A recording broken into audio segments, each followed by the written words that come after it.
salaamaaleykum mbokki internet RTV Dakar dañoo dellusiwaat ci secret yu ñu leen daan baaxee bii nag muy bu yomb lool ñu bëgg ku nekk mën na koo defal boppam ku ne mën na cee bàyyi xel defal ko boppam wàllu jigéen ji nga xamante si dafa toll diggante bare na lii may wax ci borom kër yoo nga xamante si xam nañ li may wax bu baax ndax bu seen soxna tollee foofu dañuy dëgërle trop secret bi nag ku ne mën na koo defal boppam suñ tollee foofu ñaare boo seetloo da ngay gis ñoo nga xamante si dañuy toll foo nga xamante dañuy dëgërle da leen di topp ba ci ni ndaw si amee doom seeni mbir doo ngay commencé waat ubbeeku léegi nag loolu ci lañ leen bëgg a baaxe loo nga xam ne lu gàtt la te yomb dañ koy baaxe nag mooy bu sa soxna tollee foofu da ngay fexe ba mu toog ci suuf bu toogee ba jóg ci suuf booba mu toogoon fa ngay tibb tuuti jërul nga koy booleeg lenn demal nga def ko ci ndox nga sangu ko yàlla ubbi la ci côté yépp bu paree nag beneen bi nga xam ne dañ koy faral di gis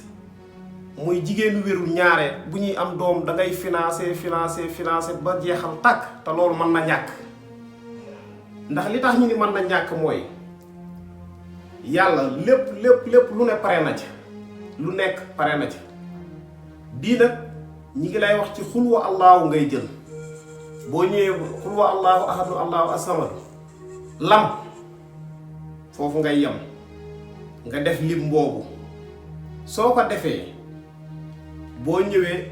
ci li nga xamante si mooy bàyyi ma bi ñuy wax mbaam kooku tamit yàlla may na ko ndax ñaare ak am doomam amul di ko dimbali yaa ngi ciy jël loo nga xam ne moom ngay booleeg bii nga xam ne moom lañ la binduloo xul wa allaahu bi soo ko boolee jox ko mu def ko téere takk ko wallaahi asim laa la wax bis bu ko yàlla di may jàmm day bett ñépp kooku moom ñoo leen ko baaxee amatul dem hôpital di financé ba jeexal amatul di sonn di karang-karangi ci yenn lii ma la wax ku ko ci def ci kàttanu yàlla ak mbaaxam wallaahi asim da nga yónni sa doom loolu moom ñu ngi leen koy baaxee di leen wax ne nag ngeen ñuy topp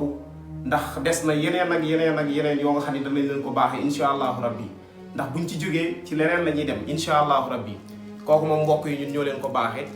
di leen wax ni nag dañoo xawoon a tënku trop moo tax ñu gëj a toog fii di wax ak yéen waaye nag suñu xel mi ngi ci yéen te insha allahu rabbi lépp luy njariñ fii rek ngeen di ñëw di ko fi toog di ko fekk ci kàttanu yàlla ak mbaaxam jërë ngeen jëf ñu ngi leen di béggee yéen ñëpp di leen ziyaare di leen ñaanal jàmm ak tawfiix insha allahu rabbi